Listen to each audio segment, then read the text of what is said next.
मेरे बाबा ने मेरे ना रिलेटिव्स में मेरा रिश्ता किया था। अच्छा। मेरा रिश्ता किया तो उन्होंने इनकार कर दिया। उन्होंने बोला मैंने हमने नहीं करना, इनकार क्यों किया? क्योंकि मेरे पे जिन आशिक हो गए थे, वो डर गए थे कि आपने ये पानी नहीं पीना, दम नहीं करवाना, बिल्कुल ठीक हो, तुम्हें कुछ भी नहीं है, फिर तुम मेरे साथ कैसे जाओगी। फिर मैं उसकी बातों में आना शुरू हो गई। अच्छा। और मेरे घर वालों ने मुझे पानी वगैरह पिलाना, तो मैंने बोलना कि मैंने नहीं पीना।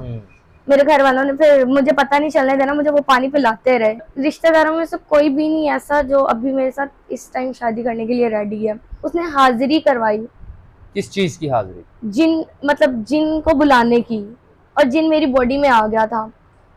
आपकी बॉडी में जिन दाखिल हो गया है? जी। और उसने बताया, फिर वो आलिम ने पूछा कि हाँ जी आप इधर क्या कर रहे हो, क्यों इस लड़की के पीछे, क्यों नहीं इसकी जान छोड़ रहे।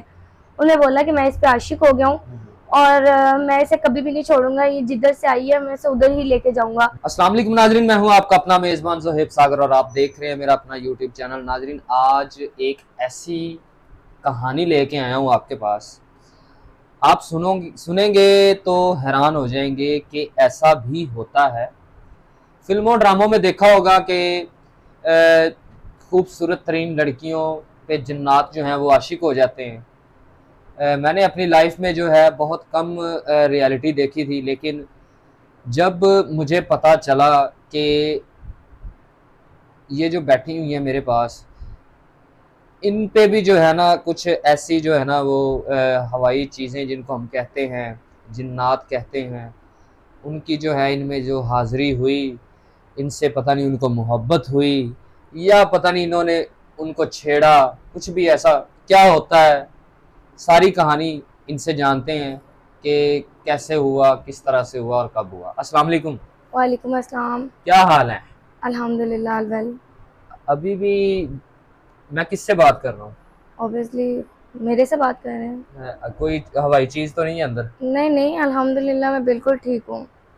तो क्या माजरा है ये कि आप हवाई चीज़ें, आपकी वालदा जो है वो बता रही थी कि हवाई चीज़ों का असरात, और किस तरह से ये कैसे वाक़या हुआ? जी, मैं एक मिडिल क्लास से बिलोंग करती हूँ। मुझे कॉलेज से छुट्टियाँ हुई तो मैं ना गांव चली गई।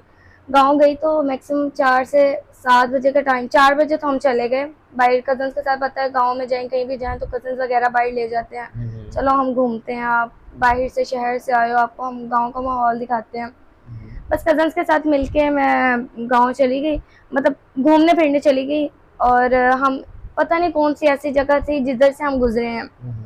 लेकिन मैं जब घर पे हम वापस आए, 7-8 बजे का टाइम था, घर वापस आए तो मेरा ना सर भारी हो रहा था। अच्छा। सर भारी हो रहा था और बॉडी टेम्परेचर बहुत हाई हो रहा था। अच्छा। तो मैंने मम्मा को बताया, मम्मा मेरी ना तबीयत खराब है। उन्होंने बोला कि आई थिंक इनका ऐसा हो सकता है कि ना जैसे सारा दिन घूम घूम के थक गई है, थकावट की वजह से ऐसा हो रहा है। हाँ। तो उन्होंने बोला कि नहीं आप सो जाओ, तो इंशाल्लाह सुबह तक अब बेहतर हो जाओगी। अच्छा। मैं सो गई, लेकिन सही से नींद नहीं आ रही थी, बेचैनी सी और सर भारी होना, बॉडी टेम्परेचर हाई होना। फिर सुबह हुई, सुबह भी वही कैफियत। फिर पता गांव के डॉक्टर्स जो से छोटे मोटे डॉक्टर्स होते हैं, उनको इतनी नॉलेज नहीं होती है। उनके पास लेके गए, उन्होंने बोला कि रात की थकावट की वजह से ऐसे हो रहा है, अच्छा। या मेडिसिन लें, इनसे ठीक हो जाएगा। ऐसे ही कुछ दिन गुजरे और मैं घर वापस आ गई। जी जी। और मैं घर जब वापस आई तो मम्मा वगैरह को मैंने बताया कि मेरी ना हालत बिल्कुल नहीं ठीक, मेरा सर भारी हो रहा है और मेरी तबीयत नहीं ठीक हो रही है, आप इसके समझ रहे अलावा हैं। क्या फील कर रही थी आप? डॉक्टर्स की मेडिसिन के जब आपने ली है तो कोई उसमें बेहतरी महसूस नहीं हुई कि मेरा सर जो अब ठीक हो गया है, या कोई ऐसा कोई फील नहीं हुआ कि मेडिसिन से कोई बेहतरी? नहीं नहीं, ऐसा कुछ भी फील नहीं हुआ। दिन ब दिन मेरी तबीयत बिगड़ती जा रही थी। तो जैसा कि मैंने फिर मम्मा को बताया, उन्होंने फिर अच्छे डॉक्टर से अपॉइंटमेंट ली और उनसे बात वगैरह की। उन्होंने बताया कि ये बच्ची की कैफियत है और इससे ये हो रहा। उन्होंने बोला कि आप लेकर आए। उन्होंने ना सब रिपोर्ट्स वगैरह ली। अच्छा। और रिपोर्ट्स बिल्कुल क्लियर थे। उन्होंने बोला बच्ची को कुछ भी नहीं है। और मैंने बोला कि नहीं, मेरे बॉडी टेम्परेचर हाई हो जाता है। वो डॉक्टर भी देख के हैरान था कि बच्ची की तबीयत खराब है लेकिन रिपोर्ट्स में कुछ भी नहीं आ रहा। अच्छा, रिपोर्ट्स में बिल्कुल कुछ भी नजर नहीं आ रहा था? कुछ भी नहीं आ रहा था, बिल्कुल क्लियर थी। और उसके बाद जैसे अब मोहल्ले में बैठते, मतलब आंटियां आ जाती हैं मम्मा जी के जी। पास, ऐसे ही आई तो मम्मा वगैरह ये आलिम वगैरह पे यकीन नहीं करते थे। अच्छा अच्छा। तो वो आई, उन्होंने बोला कि बच्ची को ऐसा क्या हुआ है, उन्होंने बोला गांव गई है और उसके बाद इसकी तबीयत ऐसे, उन्होंने बोला कि ना मैं आपको एक आलिम का बताती हूँ, आप उसके पास लेके जाएं। हाँ हाँ उन्होंने कहा चलो ठीक है, हम ले जाते हैं, हमारी बेटी से आगे क्या हाँ ही है। हाँ। एक भाई है और एक मैं थी और मम्मा थी। हम्म, तो उन्होंने बोला हमारी इकलौती बेटी है, हम इन्हें ले जाते हैं। लेकर गए, उस आलिम से पूछा, उन्होंने दम वगैरह पानी दम करके दिया, तावीज़ वगैरह बना के दिया, उन्होंने कहा बेहतर हो जाएगी, लेकिन उससे भी कोई फर्क नहीं पड़ा। फिर कुछ दिन बाद फिर उसी आलिम के पास वापस लेके गए, उसने हाजिरी करवाई, किस चीज की हाजिरी? जिन मतलब जिन को बुलाने की, और जिन मेरी बॉडी में आ गया था। आपकी बॉडी में जिन दाखिल हो गया है? जी, और उसने बताया, फिर वो आलिम ने पूछा कि हाँ जी आप इधर क्या कर रहे हो, क्यों इस लड़की के पीछे, क्यों नहीं इसकी जान छोड़ रहे। उन्होंने बोला कि मैं इस पे आशिक हो गया हूँ और मैं इसे कभी भी नहीं छोड़ूंगा, ये जिधर से आई है मैं इसे उधर ही लेके जाऊंगा, इसे मैं खेतों पे ही लेके जाऊंगा। अच्छा। और वो आलिम भी डर गया, उन्होंने बोला ये मेरे बस का काम ही नहीं है। तो फिर उस आलिम ने आगे एक और आलिम का बताया। अच्छा। उस आलिम का बताया तो हम उधर से मम्मा वगैरह मुझे उस एक और आलिम के पास ले गए। जब एक और आलिम के पास लेके गए, उन्होंने बोला कि हाँ जी क्या क्या सीन, उन्होंने बोला इधर इधर से हम आए और ये बात है। आलिम ने बोला कि हो जाएगी ठीक, लेकिन इस पे खर्चा होएगा। अच्छा, और पैसे लगेंगे? जी पैसे लगेंगे। ये मतलब जब तबीयत खराब हुई, रिलेटिव्स में भी पता चल गया कि बच्ची की तबीयत खराब है और इस पे जिन आशिक है, और वो सब डर गए। और बस ये जो बाबा था, उसने जो आलिम था, उसने पानी दम करके दिया, तावीज़ बना के दिए, और उसने बोला कि ना आपने मेरे पास आते जाना, और खर्चा बताता कि ये इतना इतना लगता है। वो कितना खर्चा बताया? ये घर वालों को ज्यादा पता होगा, मुझे नहीं पता। अच्छा। और फिर मुझे टोटल अमाउंट का पता हुआ, मैं भी आपको बता देती हूँ। और यही उन्होंने बताया कि ठीक हो जाएगी, लेकिन टाइम लगेगा। अच्छा। जैसे मैंने उन आलिम की वो जो पानी दम वाला पीना और उनके तावीज़ वगैरह पहनने, तो ना मुझे ऐसा फील होता था कि मेरे सामने कोई एक हसीन लड़का खड़ा हुआ है, नौजवान हसीन लड़का खड़ा हुआ है। अच्छा।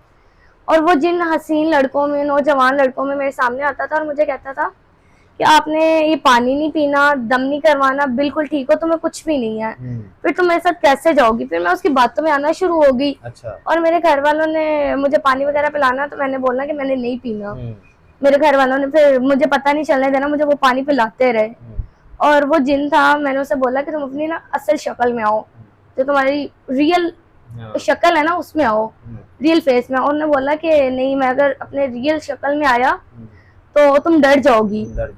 तो उसने बोला मैं रियल में नहीं आऊंगा। मैंने फिर भी कुछ नहीं बोला, मैं तावीज़ वगैरह पीती रही, वो जो भी उन्होंने बना के दिया, मैं बेहतर होती गई। ये साल मेरे साथ ऐसा होता रहा। साल तो कोई ऐसा इसमें एक साल में कोई ऐसा वाकया या कोई ऐसी बात हुई हो कि जो आपके साथ गुजरा हो, जो आपके साथ गुजरी हो, आपके घर वालों ने देखी हो और देखते ही बंदे के जैसे इंसान के रोंगटे खड़े हो जाते हैं? कोई ऐसा वाकया तो नहीं हुआ, कोई ऐसी हरकत तो नहीं की आपने? नहीं, ऐसा तो नहीं, क्योंकि मुझे ऐसा होता था कभी कभी झटके लगना, बेहोश हो जाना। वो जैसे लड़कों में या लड़कियों में जैसे वो जिन्नात आते हैं, उनकी आवाज़ें ही चेंज हो जाती हैं।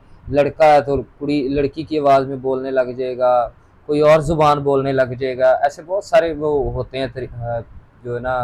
आपके साथ कोई इस तरह का? नहीं, मेरे साथ ऐसा नहीं हुआ, मुझे झटके लगना शुरू हो जाते थे, मैं बेहोश हो जाती थी। अच्छा। फिर वो आलिम की जो दी हुई दवाइयाँ, जो भी उनके अमलात थे, वो मैंने किए, वजीफा मम्मा वगैरह करते रहे हैं, उससे मैं बेहतर होती गई। और मेरे रिलेटिव्स में, मेरे बाबा ने मेरे ना रिलेटिव्स में मेरा रिश्ता किया था। अच्छा। मेरा रिश्ता किया तो उन्होंने इनकार कर दिया, उन्होंने बोला हमने नहीं करना। इनकार क्यों किया? क्योंकि मेरे पे जिन आशिक हो गए थे, वो डर गए थे। अच्छा, उन्होंने कहा कि जिन आ गया है, अब हमने रिश्ता नहीं करना, डर गए सारे? जी बिल्कुल, सब डर गए। और रिश्तेदारों में से कोई भी नहीं ऐसा जो अभी मेरे साथ इस टाइम शादी करने के लिए रेडी है। और उसके बाद इनसे ही रिलेटिव्स, जब मैं बाबा से दम वगैरह करवाती रही, इन रिलेटिव से ही उधार ले लेके, करीबी रिश्तेदारों से उधार ले लेके इतना ज़्यादा कर्जा हो गया कि अभी मम्मा भाई इतने ज़्यादा परेशान हैं। और वो घर पे आके बातें करते हैं कि हमारा कर्जा दें, हमारा कर्जा दें। तो उन्हें एक ही बात करते हैं कि इंशाल्लाह हम आपको वापस कर देंगे। तो ये कितना कर्जा है? 2.5 लाख। 2.5 लाख रुपया आपके इलाज पे लगा, जो कि आपके घर वालों ने अपने रिश्तेदारों से उधार मांगा है, जी जी और अब वो वापस देना है और वो तंग कर रहे हैं। जी बिल्कुल। अच्छा, तो भाई क्या काम करते हैं? भाई प्राइवेट जॉब करते हैं, जिस वजह से घर का खर्चा इतना मुश्किल से होता है। जैसे आपको पता है, घर के किराए, बिजली के बिल इतने ज़्यादा होते हैं, और घर का किराया, बिजली का बिल और घर का राशन वगैरह, यही बहुत मुश्किल से घर होता का है। कितना किराया है घर का? मैक्सिमम 25,000 है। 25,000 घर का किराया है। और आपके भाई की मैक्सिमम तनख्वाह पाकिस्तान में 35 से 36,000, 40,000 होती है। जी। बाबा क्या करते हैं? बाबा की डेथ हो चुकी है। ओह, इन्ना लिल्लाहि व इन्ना इलैहि राजिऊन। अच्छा, मतलब घर सारा भाई संभाला हुआ, भाई ने, उसमें 25,000 घर का किराया बहुत ज़्यादा किराया नहीं है? जी, मतलब ऐसे ही लाहौर में अगर आप कहीं भी किसी भी जगह पे कोई रहेंगे, थोड़े किराए वाले घर में नहीं आप एडजस्ट हो सकती? कितनी फैमिली है? मैक्सिमम भाई हैं, मम्मा और मैं हूँ। तो इतना बड़ा घर, भाई मैरिड है? जी, भाई मैरिड है। हाँ, फिर तो है, 2 कमरों वाला घर, जाहिर सी बात है 20-25 हज़ार में मिलता है। जी जी इसमें बिल भी इंक्लूड ही होगा। बिल अच्छा, दूसरी बात ये है कि अब शादी आपकी, कोई भी रिश्तेदारों में से आपसे शादी करने के लिए कोई भी राज़ी नहीं है। वालदा आपकी इतनी ज़्यादा परेशान है, कर्ज़े को लेके भी और आपकी शादी को लेके भी। जी जी बहुत ज़्यादा परेशान है। नहीं, कर्ज़ा उन्होंने दे दिया रिलेटिव्स ने, शादी क्यों नहीं कर रहे? कर्जा दे दिया कि बेटी ठीक हो जाए, लेकिन वो भी उनसे रिक्वेस्ट कर करके लिया कि हमारी इकलौती बेटी है, हमें इससे बढ़कर कुछ भी नहीं, हम आपके जो भी कर्जे हैं हम वापस कर देंगे। तो बेटी अब ठीक हो गई है, आपने बताया नहीं कि मैं अब बिल्कुल ठीक हूँ? लेकिन उनको यकीन ही नहीं होता। क्यों, आप उनको जब वो आते हैं पत्थर मारने लग जाते हैं? नहीं, ऐसा तो नहीं है। तो मतलब फिर तो यकीन करना चाहिए, जबकि एक इतने पैसे भी लग गए हैं, और अब माशाल्लाह मेरे सामने तो आप बिल्कुल ठीक बैठी हुई हैं। जी बिल्कुल, अल्हम्दुलिल्लाह मैं बिल्कुल ठीक हूँ। लेकिन हम्म, एक बंदे का जब ज़मीर किसी चीज़ से उठ जाए, हम्म। तो वो मतलब उनको नहीं अच्छा लगता। जितना वो सब मेरे साथ अटैच थे, उतना दूर हो गए, इसलिए अब हम किसी को फ़ोर्स नहीं कर सकते। कोई भी माँ-बाप अपनी बेटी किसी के पास लेके तो नहीं ना जाएगा कि ये हमारी बेटी का रिश्ता करो। अगर बाहर से भी कई रिश्ते आते हैं, लेकिन वो नहीं होने देते, वो कहते नहीं, इधर ना जाना, अब ये आप इशू है। हमारे पास हमारी वीडियो देख के हमसे रब्ता करके आई हैं, आपकी वालिदा भी बाहर बैठी हुई है माशाल्लाह, अल्लाह उनकी भी ज़िंदगी करे। तो अब आप ये चाहती हैं कि हमारी ज़िम्मेदारी से, हमारे चैनल के तवज्जो से आपका कहीं अच्छा रिश्ता भी हो जाए और आपका जो कर्ज़ा है वो भी उतर जाए। जी बिल्कुल। इसके अलावा तो कोई डिमांड नहीं है। नहीं, इसके अलावा ये बस ये है कि मेरी इज़्ज़त करने वाला हो, मेरी मम्मा की इज़्ज़त करने वाला हो, और हमारा जो कर्ज़ा वो उतार दे, उससे बढ़कर मुझे कुछ भी नहीं है। बहुत सारे हमारे देखने वाले हैं जो कि साहिब हैसियत होते हैं, दूसरी शादी की ख्वाहिश करते हैं। तो कोई दूसरी शादी करने वाला अगर आपसे शादी करने की ख्वाहिश करता है, आपका कर्ज़ा उतारता है, आपको इज़्ज़त देता है, नाम देता है, घर देता है, आपकी वालिदा को सपोर्ट करता है, तो कोई एतराज़ तो नहीं? नहीं, मुझे बिल्कुल भी कोई एतराज़ नहीं है। इज़्ज़त मैंने आपको पहले बताया, इज़्ज़त करने वाला हो, और मुझे इससे बढ़कर कुछ नहीं चाहिए, और मेरी मम्मा की इज़्ज़त करने वाला हो, और इससे बढ़कर कुछ भी नहीं चाहिए। और क्या सोचती हैं? ज़ाहिर-सी बात है, जवान है, खूबसूरत हैं, आपके भी बहुत सारे ख्वाब होंगे कि मैं जिससे शादी हो वो लड़का ऐसा होना चाहिए, इस तरह का होना चाहिए। तो कोई देखे हैं ख्वाब वगैरह? नहीं, ऐसा अभी तक तो नहीं, जब से मतलब ये वाक़या हुआ उसके बाद तो कोई ख्वाब नहीं ऐसा देखा। तो कितनी उम्र का होना चाहिए? ये तो अब आप पे डिपेंड करता है, देखते हैं क्या कितने का ये अब देखिए, होगा, हमें लेकिन तो 50 साल वाला बंदा भी फ़ोन करके बोलेगा कि जी मेरा रिश्ता करवा दो, मैं इसका कर्ज़ा भी उतार देता हूँ और हर चीज़ करूँगा, इसका ख़्याल रखूँगा, दूसरी शादी है मेरी, तो आप कर लेंगी? मुझे कोई इश्यू नहीं है। पक्की बात है? जी। कर्ज़ा उतर जाए, आपकी वालिदा का ख़्याल रखे, आपको इज़्ज़त दे, कोई एतराज़ नहीं। जी, बिल्कुल कोई एतराज़ नहीं है। और कोई डिमांड है तो अभी ऑन एयर कैमरे के सामने बता दें। नहीं, कोई डिमांड नहीं है। मेरी एक ये है कि मेरी मम्मा जहेज़ नहीं दे सकती। और कोई डिमांड? नहीं, इनफ। आप शादी के बाद अपनी वालिदा को अपने साथ रखेंगी या वो भी कोई इशू नहीं है? नहीं, वो इश्यू नहीं, अगर वो रखना चाहें, अगर कहते हैं, तो अगर वो सपोर्ट करेंगे कि रख सकते हैं हम साथ में, मम्मा ही हैं, तो मुझे कोई इश्यू नहीं है। अगर वो जाहिर सी नहीं, बात है, अगर किसी ओवरसीज़ पाकिस्तानी ने आपसे शादी करनी है तो वो आपको वीज़ा लगा के बाहर अपने पास बुलाएगा। अगर वो कहे कि मैं इसको बुला सकता हूँ, अपनी इसकी मामा को नहीं बुला सकता, इसकी मामा अपने बेटे के पास रहे, तो कोई मेरा नहीं ख्याल कि इसमें कोई इशू होना चाहिए। जी नहीं, इशू नहीं होना चाहिए, बस सपोर्ट करते रहें। सपोर्ट बिल्कुल ज़ाहिर सी बात है, जब आपकी शादी हो जाएगी तो आप खुद भी अपनी माँ की सपोर्ट ही करेंगे, बेशक, बिल्कुल कोई और डिमांड नहीं इसके अलावा। जी। तो नाज़रीन, कहानी सारी आपने सुनी है। परेशानी है कर्ज़े की, कर्ज़ा चढ़ा हुआ है जो कि इनकी बीमारी पे लगा है, हम तो बीमारी कहेंगे। अल्लाह ताला इनको शफ़ा दी है, अल्लाह ताला ने बुरे असरात से बचाया है। माशाल्लाह खूबसूरत हैं, पढ़ी लिखी हैं, वालिदा का साया इनके सर पे मौजूद। इज़्ज़त देना चाहे, इसको नाम देना चाहे और इसका कर्ज़ा उतारे, इससे शादी करना चाहता है, नंबर स्क्रीन पे चल रहा है, ज़रूर रब्ता कीजिए, बिला वजह परेशान ना कीजिए। और एक बात आपको करता चलूँ अपनी वीडियो में, बग़ैर रजिस्ट्रेशन फ़ीस के, एडवांस फ़ीस के रिश्ता नहीं करवाता। मेरा नाम ज़ोहेब सागर है और ये मेरी रेड लाइन समझ लें कि मैं बग़ैर एडवांस के रिश्ता नहीं करवाता होता। मुझे दीजिए इजाज़त। अल्लाह ने